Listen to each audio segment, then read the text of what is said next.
Hello friends. NCERT book, Class 12, English, Kaleidoscope. Chapter number 8. I sell my dreams. मैं अपने सपने बेचता हूँ.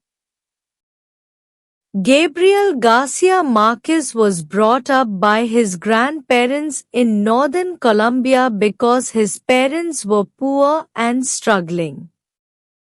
गैब्रियल गार्सिया मार्केस को उत्तरी कोलंबिया में उनके दादा दादी ने पाला क्योंकि उनके माता पिता गरीब और संघर्षशील थे.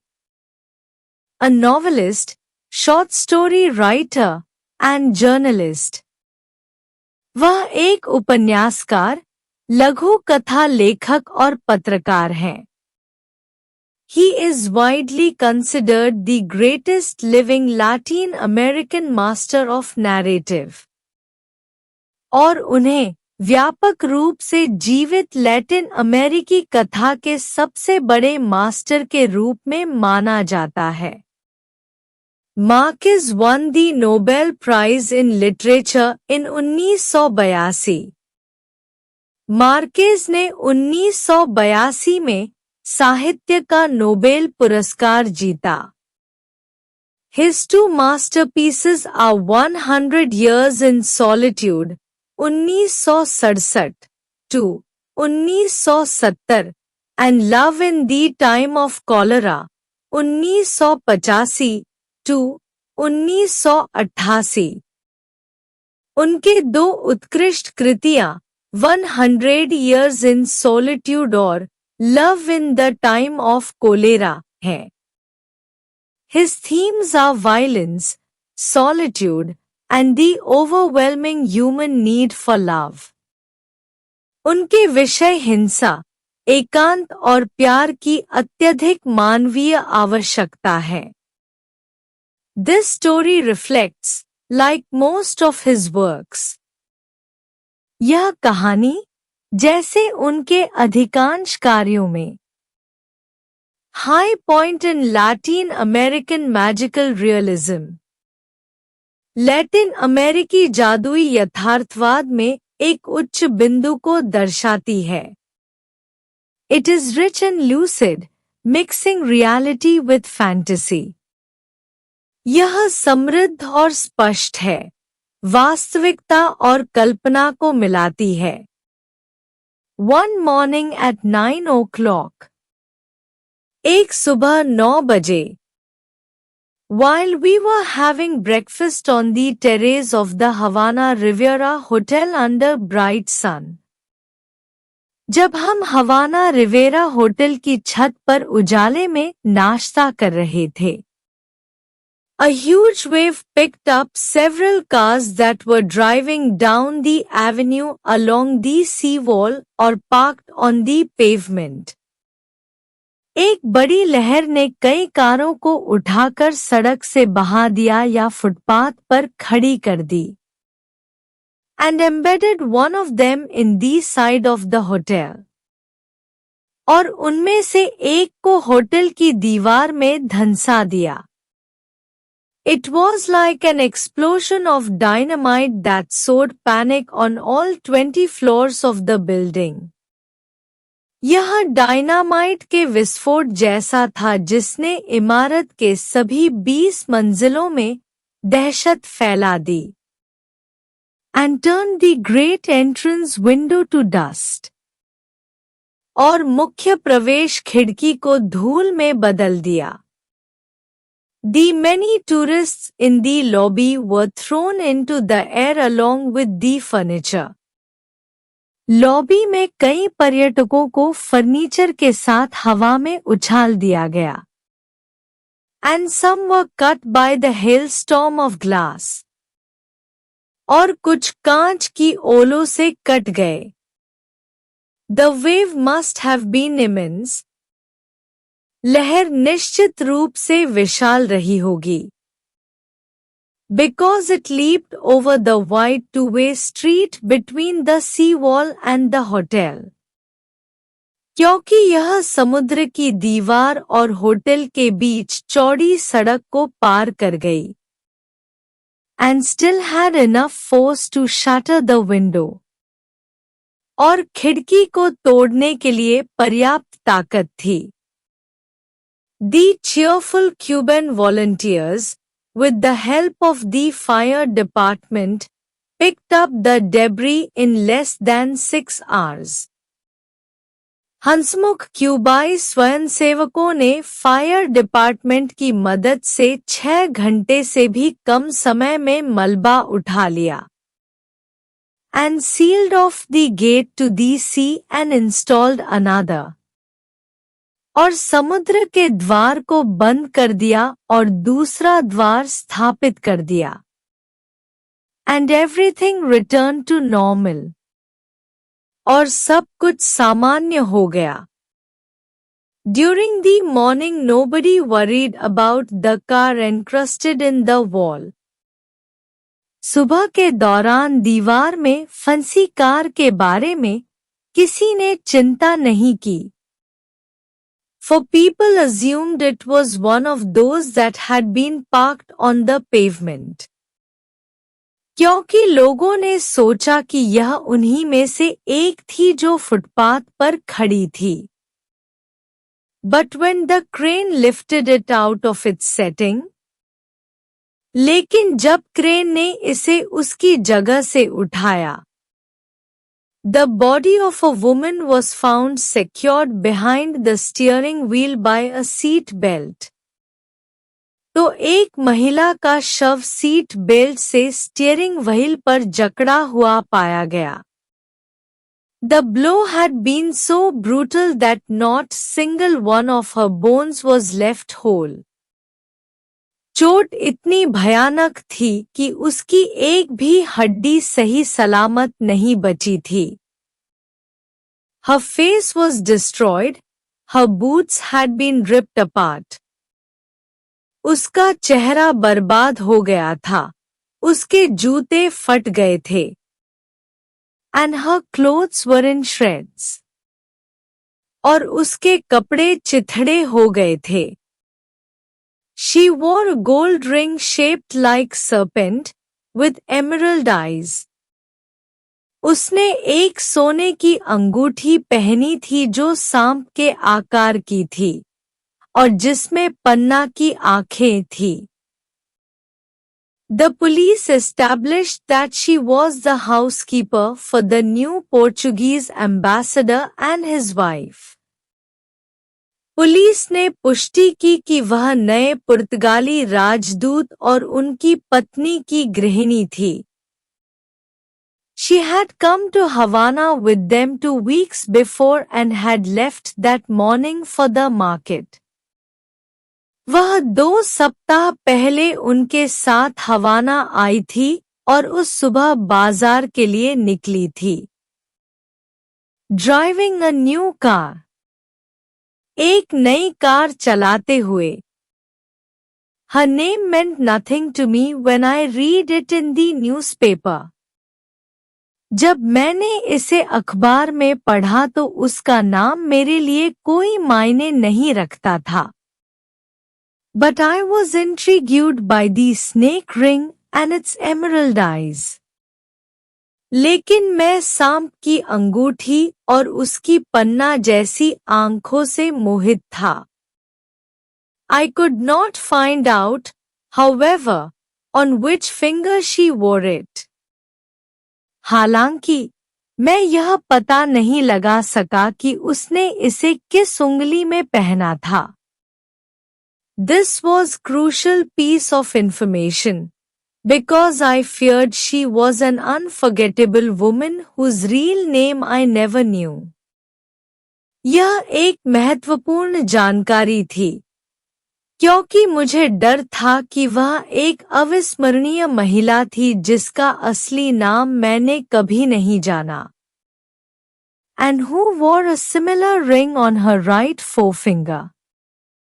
और जिसने अपने दाहिने हाथ की तर्जनी में एक समान अंगूठी पहनी थी. Which, in those days, was even more unusual than it is now. जो उन दिनों अब की तुलना में और भी अधिक असामान्य थी। I had met her 34 years earlier in Vienna. मैं उससे 34 साल पहले वियना में मिला था। Eating sausage with boiled potatoes and drinking draft beer in a tavern frequented by Latin American students. जहां वह उबले आलू के साथ सॉसेज खा रही थी और लैटिन अमेरिकी छात्रों द्वारा अक्सर देखे जाने वाले एक सराय में ड्राफ्ट बियर पी रही थी। I had come from Rome that morning. मैं उस सुबह रोम से आया था। And I still remember my immediate response to her splendid soprano's bosom. और मुझे अब भी उसकी शानदार सोप्रानो छाती के प्रति मेरी तत्काल प्रतिक्रिया याद है। The languid foxtails on her coat collar.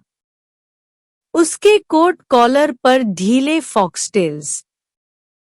And that Egyptian ring in the shape of a serpent. और वह मिस्री अंगूठी जो सांप के आकार की थी। She spoke an elementary Spanish in metallic accent without pausing for breath.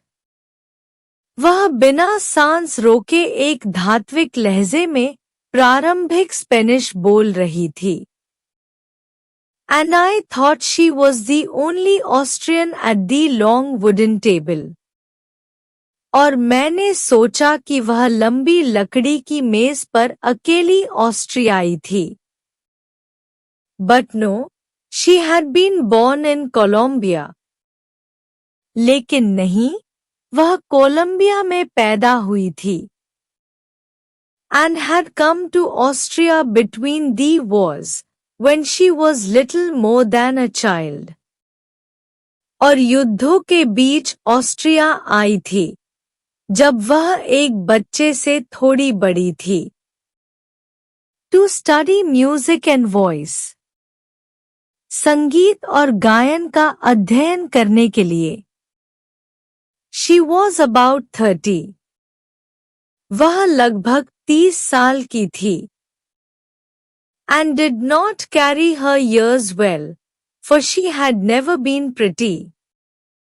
और उसने अपनी उम्र अच्छी तरह से नहीं संभाली थी, क्योंकि वह कभी सुंदर नहीं थी। And had begun to age before her time. और समय से पहले ही बूढ़ी होने लगी थी। But she was a charming human being. लेकिन वह एक आकर्षक इंसान थी। And one of the most awe-inspiring. और सबसे प्रेरणादायक। Vienna was still an old imperial city. Vienna अभी भी एक पुराना शाही शहर था।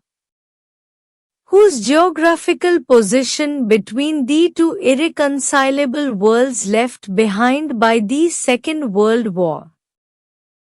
जिसकी भौगोलिक स्थिति द्वितीय विश्व युद्ध के पीछे छोड़ी गई दो असंगत दुनियाओं के बीच थी। Had turned it into a paradise of black marketeering and international espionage. जिसने इसे काले बाजार और अंतर्राष्ट्रीय जासूसी का स्वर्ग बना दिया था। I could not have imagined a more suitable spot for my fugitive compatriot. मैं अपने भगोड़े हमवतन के लिए एक और उपयुक्त स्थान की कल्पना नहीं कर सकता था। Who still ate in the students' tavern on the corner only out of loyalty to her origins. जो अभी भी कोने के छात्रों की सराय में केवल अपनी जड़ों के प्रति वफादारी के कारण खाती थी। Since she had more than enough money to buy meals for all her table companions. क्योंकि उसके पास अपनी टेबल के सभी साथियों के लिए भोजन खरीदने के लिए पर्याप्त पैसा था। She never told her real name. उसने अपना असली नाम कभी नहीं बताया. And we always knew her by the Germanic tongue twister that we Latin American students in Vienna invented for her. और हम हमेशा उसे उस जर्मन नाम से जानते थे जिसे वियना में हम लैटिन अमेरिकी छात्रों ने उसके लिए बनाया था. Frau Frieda. Frau Frida. I had just been introduced to her when I committed the happy impertinence of asking. मैंने उससे अभी परिचय प्राप्त किया था जब मैंने यह खुशगवार धृष्टता की. How she had come to be in a world so distant and different from the windy cliffs of Quindio. कि वह किंडियो की तेज हवा वाली चट्टानों से इतनी दूर और अलग दुनिया में कैसे आई. And she answered with devastating. और उसने विनाशकारी जवाब दिया. I sell my dreams. मैं अपने सपने बेचती हूँ. In reality, that was her only trade. वास्तव में यही उसका एकमात्र पेशा था. She had been the third of 11 children born to a prosperous shopkeeper in old Caldas. वह पुराने कालदास में एक समृद्ध दुकानदार के 11 बच्चों में तीसरी थी. And as soon as she learned to speak, she instituted the fine custom in her family of telling dreams before breakfast. और बोलना सीखते ही उसने अपने परिवार में नाश्ते से पहले सपने बताने की अच्छी परंपरा शुरू कर दी. The time when their oracular qualities are preserved in their purest form. जब उनके भविष्य सूचक गुण अपनी शुद्धतम अवस्था में संरक्षित रहते हैं. When she was 7, she dreamed that one of her brothers was carried off by a flood. जब वह 7 साल की थी, तो उसने सपना देखा कि उसका एक भाई बाढ़ में बह गया. Her mother, out of sheer religious superstition, forbade the boy to swim in the ravine. उसकी माँ ने धार्मिक अंधविश्वास के कारण लड़के को खाई में तैरने से मना कर दिया. Which was his favorite pastime. जो उसका पसंदीदा शौक था. But Frau Frieda already had her own system of prophecy. लेकिन फ्राउ फ्रिडा के पास पहले से ही अपनी खुद की भविष्यवाणी की प्रणाली थी. What that dream means, she said, isn't that he's going to drown, but that he shouldn't eat sweets. उस सपने का मतलब यह नहीं है कि वह डूब जाएगा, बल्कि यह है कि उसे मिठाइयाँ नहीं खानी चाहिए, उसने कहा. Her interpretation seemed an infamy to a 5-year-old boy. उसकी व्याख्या एक 5 साल के लड़के के लिए अपमानजनक लगी. Who could not live without his Sunday treats. जो अपने रविवार के मिठाई के बिना नहीं रह सकता था. Their mother, convinced of her daughter's oracular talents, उनकी माँ अपनी बेटी की भविष्यवाणी की प्रतिभा से आश्वस्त होकर enforced the warning with an iron hand. ने इस चेतावनी को लोहे की मुट्ठी से लागू किया. But in her first careless moment. लेकिन अपनी पहली लापरवाही में the boy choked on a piece of caramel that he was eating in secret. लड़का उस कारमेल के टुकड़े से दम घुट गया जो वह चोरी छिपे खा रहा था. and there was no way to save him. और उसे बचाने का कोई तरीका नहीं था. Frau Frida did not think she could earn a living with her talent.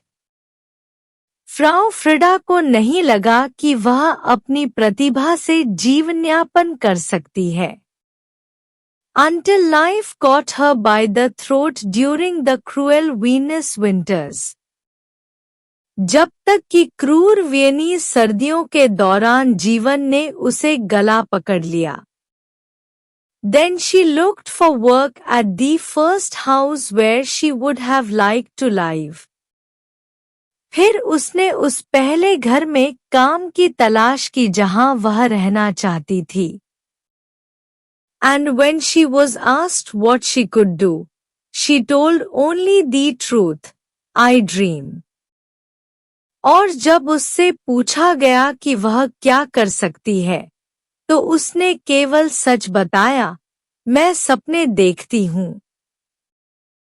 A brief explanation to the lady of the house was all she needed.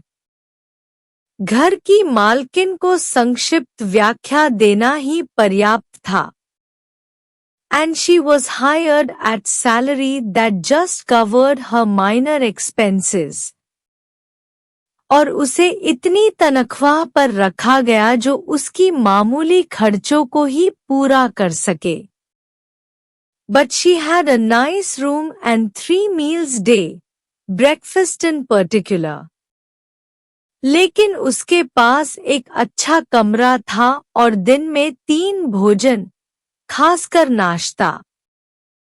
When the family sat down to learn the immediate future of each of its members. जब परिवार बैठकर अपने प्रत्येक सदस्य का तात्कालिक भविष्य जानता था. The father, refined financier, the mother, a joyful woman passionate about romantic chamber music. पिता, एक परिष्कृत वित्त विशेषज्ञ, माँ, एक रोमांटिक चैम्बर संगीत के प्रति उत्साही खुशहाल महिला. And 2 children, 11 and 9 years old. और 2 बच्चे, 11 और 9 साल के. They were all religious and therefore inclined to archaic superstitions. वे सभी धार्मिक थे और इसलिए प्राचीन अंधविश्वासों की ओर झुके हुए थे. And they were delighted to take in Frau Frida. और वे फ्राउ फ्रिडा को अपने घर लाने के लिए बेहद खुश थे. Whose only obligation was to decipher the family's daily fate through her dreams. जिसका एकमात्र कर्तव्य अपने सपनों के माध्यम से परिवार के दैनिक भाग्य को समझाना था. She did her job well, and for a long time. उसने अपना काम अच्छी तरह से किया और लंबे समय तक. Above all during the war years, when reality was more sinister than nightmares. खास तौर पर युद्ध के वर्षों के दौरान, जब वास्तविकता बुरे सपनों से भी ज्यादा भयावह थी. Only she could decide at breakfast what each should do that day. केवल वही नाश्ते के समय तय कर सकती थी कि उस दिन प्रत्येक को क्या करना चाहिए. And how it should be done, until her predictions became the sole authority in the house. और यह कैसे किया जाना चाहिए, जब तक कि उसकी भविष्यवाणियां घर में एकमात्र अधिकार नहीं बन गई. Her control over the family was absolute. परिवार पर उसका नियंत्रण पूर्ण था. Even the faintest sigh was breathed by her order. यहाँ तक कि सबसे हल्की आह भी उसकी अनुमति से ली जाती थी. The master of the house died at about the time I was in Vienna. घर के मालिक की मृत्यु उस समय हुई जब मैं वियना में था, and had the elegance to leave her a part of his estate. और उसमें इतनी उदारता थी कि उसने अपनी संपत्ति का एक हिस्सा उसे दे दिया, on the condition that she continued dreaming for the family until her dreams came to an end.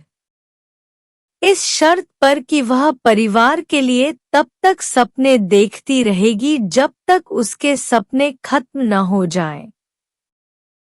I stayed in Vienna for more than a month. मैं वियना में 1 महीने से अधिक समय तक रुका, sharing the straitened circumstances of the other students while I waited for money that never arrived. अन्य छात्रों के कठिन हालात साझा करते हुए उस पैसे का इंतजार किया जो कभी नहीं आया। Frau Frieda's unexpected and generous visits to the tavern were like fiestas in our poverty-stricken regime. Frau फ्रिडा की अप्रत्याशित और उदार यात्राएं हमारी गरीबीग्रस्त स्थिति में उत्सव जैसी होती थी। One night, in a beery euphoria, she whispered in my ear with conviction that permitted no delay. एक रात, बियर की खुशी में, उसने मेरे कान में ऐसी दृढ़ता से फुसफुसाया कि किसी देरी की गुंजाइश नहीं थी। I only came to tell you that I dreamed about you last night, she said. मैं केवल तुम्हें यह बताने आई हूँ कि मैंने पिछली रात तुम्हारे बारे में सपना देखा, उसने कहा।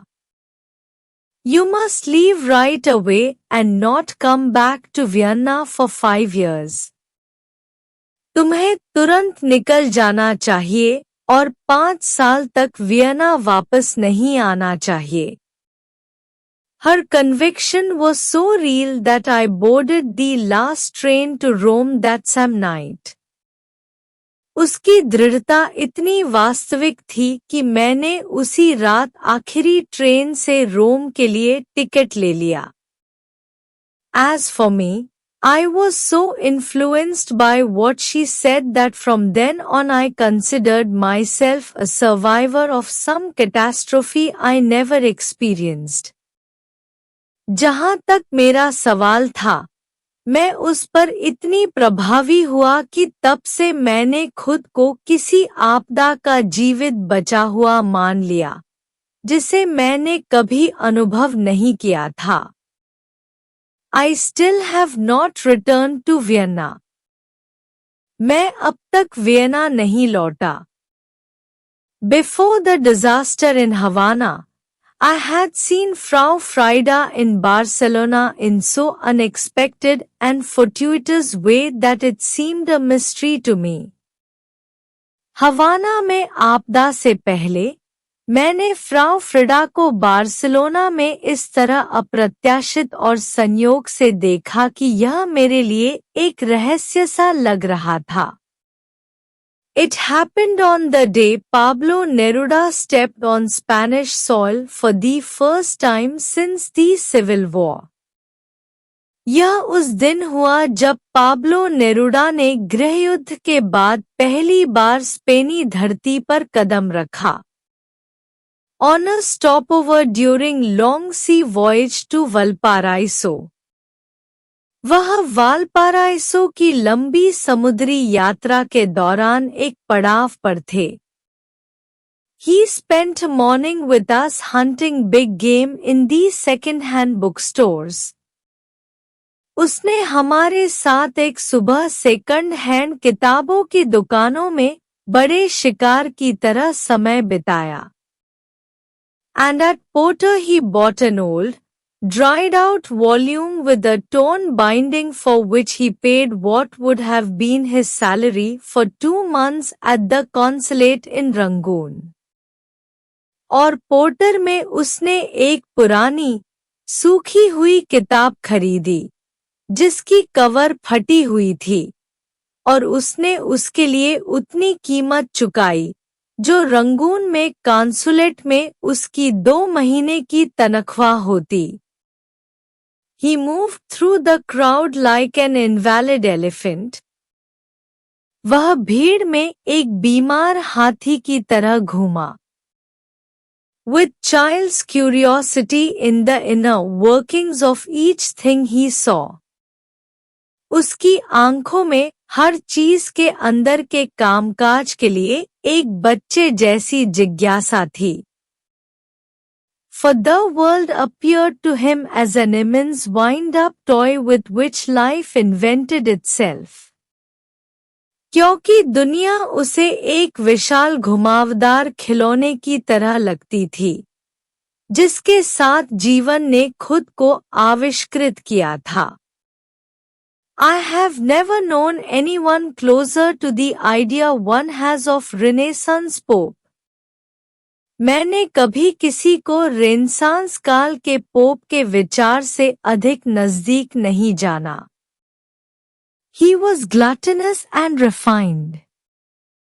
वह लोभ और परिष्कृत था। Even against his will, he always presided at the table. अपनी इच्छा के खिलाफ भी वह हमेशा मेज पर अध्यक्षता करता था। Mathilde, his wife, would put bead around his neck that belonged in a barber shop rather than dining room. Mathilde, उसकी पत्नी, उसकी गर्दन में एक नैपकिन बांध देती, जो रेस्टोरेंट की बजाय एक नाई की दुकान में होना चाहिए था। But it was the only way to keep him from taking bath in sauce. लेकिन यह उस समय का एकमात्र तरीका था जिससे वह सॉस में स्नान करने से बच पाता था। That day at Cavalieras was typical. वह दिन कार्वलीरेस में सामान्य था। He ate 3 whole lobsters, dissecting them with surgeon's skill. उसने 3 पूरे लॉबस्टर खाए, उन्हें एक सर्जन की तरह काटते हुए। And at the same time devoured everyone else's plate with his eyes and tasted a little from each with delight that made the desire to eat contagious. और साथ ही उसने सभी के प्लेटों को अपनी आँखों से निगल लिया और हर एक से थोड़ा चखते हुए एक खुशी का अनुभव किया, जो खाने की इच्छा को संक्रामक बना देती थी। Clams from Galicia, mussels from Cantabria, prawns from Alicante, sea cucumbers from the Costa Brava. Galicia के क्लैम, कांटब्रिया के मसल्स, अलिकांटे के झींगे और कोस्टा ब्रावा के समुद्री ककड़ी। In the meantime, like the French, he spoke of nothing but other culinary delicacies. इस बीच, जैसे फ्रांसीसी होते हैं, वह केवल अन्य खाद्य विशेषताओं के बारे में ही बात करता रहा। In particular the prehistoric shellfish of Chile, which he carried in his heart. विशेष रूप से चिली के प्रागैतिहासिक शंख, जिन्हें वह अपने दिल में लिए हुए था। All at once he stopped eating, tuned his lobster's antennae. अचानक वह खाना खाना बंद कर दिया, अपने लॉबस्टर की एंटीना को ध्यान से देखा। And said to me in a very quiet voice. और बहुत शांत आवाज में मुझसे कहा, There's someone behind me who won't stop looking at me. मेरे पीछे कोई है जो मुझे लगातार देख रहा है। I glanced over his shoulder, and it was true. मैंने उसके कंधे के ऊपर से देखा, और यह सच था। 3 tables away sat an intrepid woman in an old-fashioned felt hat and a purple scarf. 3 मेज दूर एक निर्भीक महिला बैठी थी, जो एक पुरानी फैशन की ऊनी टोपी और एक बैंगनी स्कार्फ पहने हुए थी. Eating without haste and staring at him. वह बिना जल्दबाजी किए खा रही थी और उसे घूर रही थी. I recognized her right away. मैंने उसे तुरंत पहचान लिया. She had grown old and fat, but it was Frau Frieda, with the snake ring on her index finger. वह बूढ़ी और मोटी हो चुकी थी, लेकिन वह फ्राउ फ्रिडा ही थी, उसके सूचकांगी अंगूठे पर सांप की अंगूठी के साथ. She was traveling from Naples on the same ship as Neruda and his wife. वह नेपल से उसी जहाज पर यात्रा कर रही थी जिस पर नेरुदा और उसकी पत्नी भी थे. But they had not seen each other on board. लेकिन वे एक दूसरे से जहाज पर नहीं मिले थे. We invited her to have coffee at our table. हमने उसे हमारे टेबल पर कॉफी पीने के लिए आमंत्रित किया. And I encouraged her to talk about her dreams in order to astound the poet. और मैंने उसे उसके सपनों के बारे में बात करने के लिए प्रोत्साहित किया ताकि कवि को हैरान किया जा सके. He paid no attention, for from the very beginning he had announced that he did not believe in prophetic dreams. वह ध्यान नहीं दे रहा था, क्योंकि शुरू से ही उसने यह घोषित किया था कि वह भविष्यवाणी करने वाले सपनों पर विश्वास नहीं करता था. Only poetry is clairvoyant, he said. केवल कविता ही भविष्य दृष्टा होती है, उसने कहा. After lunch, during the inevitable stroll along the Ramblas. दोपहर के भोजन के बाद रामब्लास के साथ अनिवार्य सैर के दौरान I lagged behind with Frau Frieda so that we could renew our memories with no other ears listening. मैं फ्राउ फ्रिडा के साथ पीछे चलने लगा ताकि हम अपनी यादों को फिर से ताज़ा कर सकें, बिना किसी और के सुनने के. She told me she had sold her properties in Austria and retired to Oporto, in Portugal. उसने मुझे बताया कि उसने ऑस्ट्रिया में अपनी संपत्तियां बेच दी थी और पुर्तगाल के ओपोर्टो में रिटायर हो गई थी.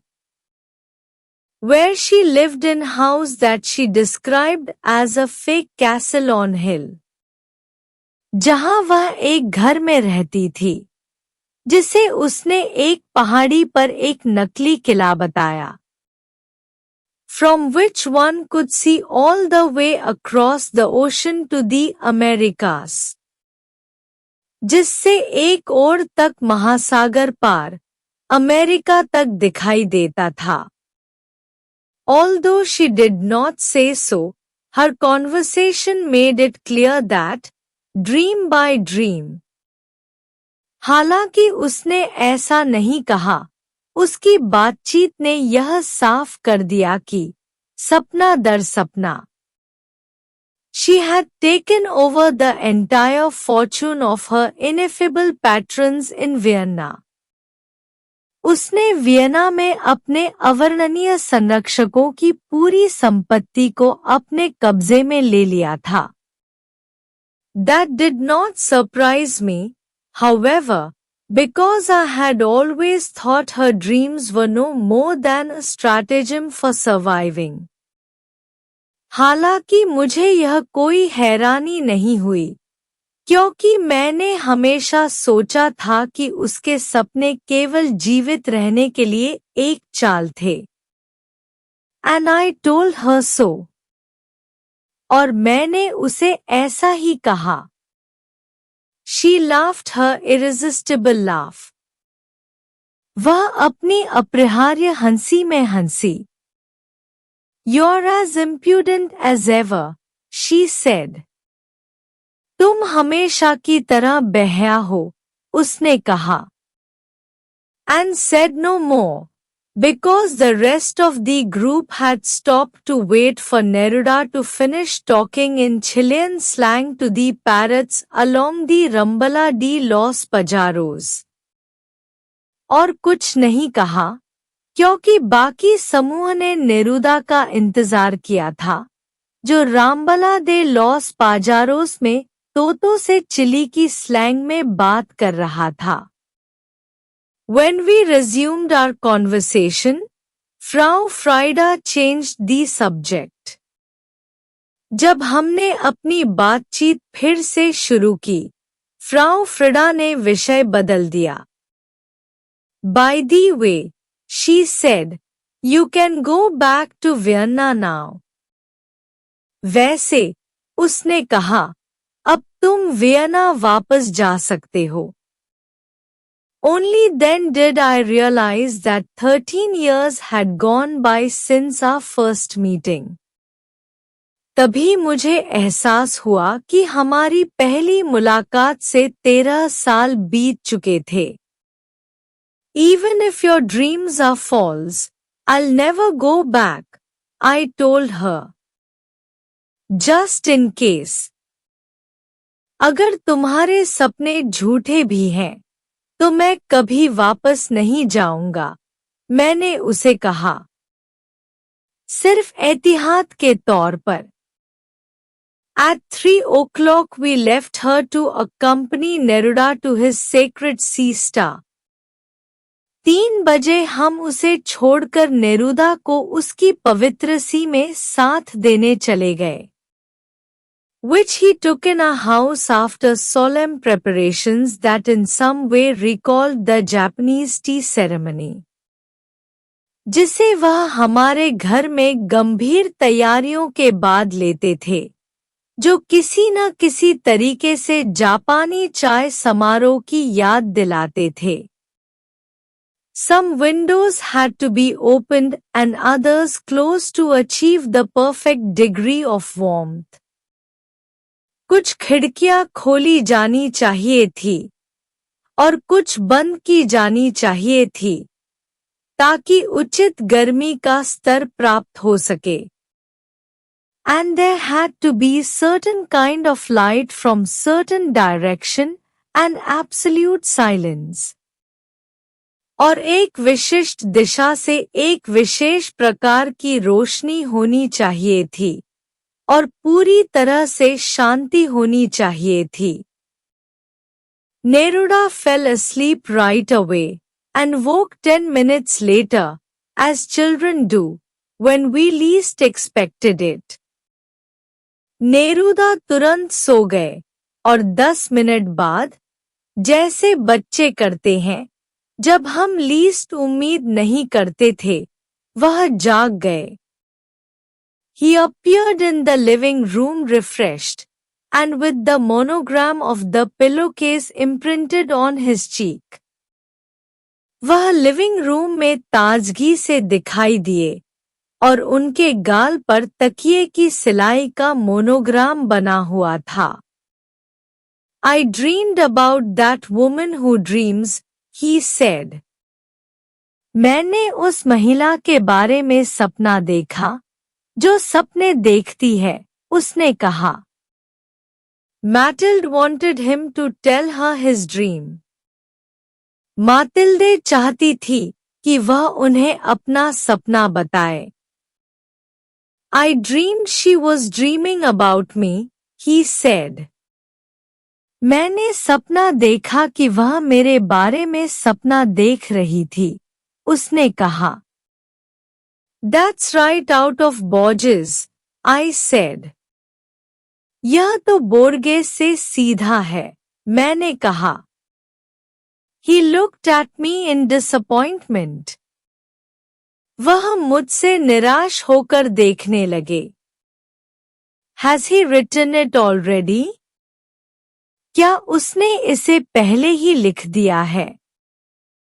Has he written it already?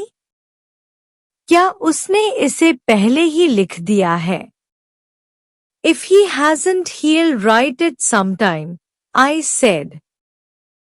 अगर उसने नहीं लिखा है, तो वह कभी ना कभी लिखेगा, मैंने कहा। It will be one of his labyrinths, I said.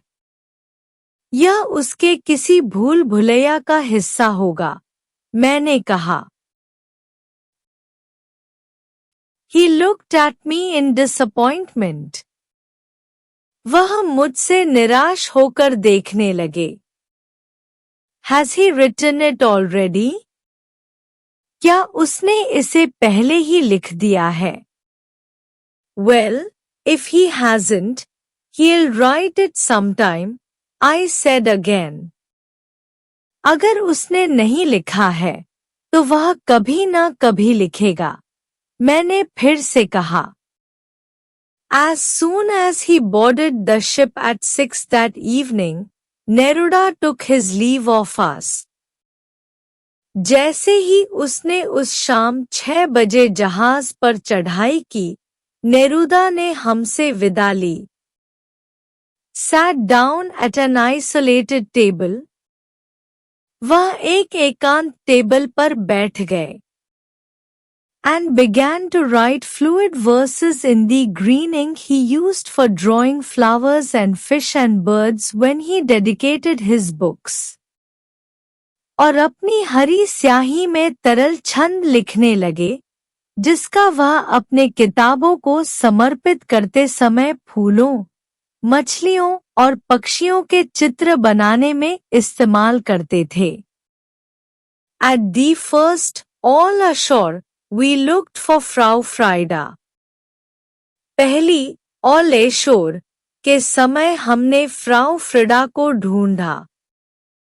And found her at last on the tourist deck, just as we were about to leave without saying goodbye. और अंत में उसे पर्यटक डेक पर पाया, जैसे हम बिना अलविदा कहे जाने ही वाले थे। She too had taken siesta. वह भी अपनी सी ले चुकी थी। I dreamed about the poet, she said. मैंने कवि के बारे में सपना देखा, उसने कहा। In astonishment, I asked her to tell me her dream. हैरान होकर, मैंने उससे उसका सपना बताने के लिए कहा। I dreamed he was dreaming about me, she said. मैंने सपना देखा था कि वह मेरे बारे में सपना देख रहा था, उसने कहा। And my look of amazement disconcerted her. और मेरी आश्चर्यचकित नजर ने उसे असहज कर दिया। What did you expect? तुमने क्या उम्मीद की थी? Sometimes, with all my dreams, one slips in that has nothing to do with real life. कभी-कभी, मेरे सारे सपनों में से एक ऐसा आ जाता है जो असल जिंदगी से कुछ भी संबंधित नहीं होता। I never saw her again. मैंने उसे फिर कभी नहीं देखा। Or even wondered about her. या उसके बारे में सोचा भी नहीं। Until I heard about the snake ring on the woman who died in the Havana Riviera disaster. जब तक कि मैंने हवाना रिवेरा आपदा में मरी महिला के सांप की अंगूठी के बारे में नहीं सुना। And I could not resist the temptation of questioning the Portuguese ambassador when we happened to meet some months later at a diplomatic reception. और मैं पुर्तगाली राजदूत से सवाल करने के प्रलोभन का विरोध नहीं कर सका जब हम कुछ महीनों बाद एक राजनयिक स्वागत समारोह में मिले। The ambassador spoke about her with great enthusiasm and enormous admiration. राजदूत ने उसकी बहुत उत्साही और विशाल सराहना के साथ बात की। You cannot imagine how extraordinary she was, he said. तुम कल्पना भी नहीं कर सकते कि वह कितनी असाधारण थी, उसने कहा। You would have been obliged to write story about her. तुम्हें उसके बारे में एक कहानी लिखने के लिए बाध्य होना पड़ता। And he went on in the same tone. और वह उसी स्वर में आगे बढ़ा। With surprising details. आश्चर्यजनक विवरणों के साथ। But without the clue that would have allowed me to come to final conclusion. लेकिन बिना उस सुराग के जो मुझे अंतिम निष्कर्ष पर पहुंचने की अनुमति देता। In concrete terms. सटीक शब्दों में। I asked at last. मैंने आखिरकार पूछा। What did she do? उसने क्या किया? Nothing, he said, with a certain disenchantment. कुछ नहीं, उसने कहा, एक तरह की निराशा के साथ। She dreamed. वह सपने देखती थी। Have a good day. See you in the next video. Thank you. आपका दिन शुभ हो। मिलते हैं अगले वीडियो में। धन्यवाद।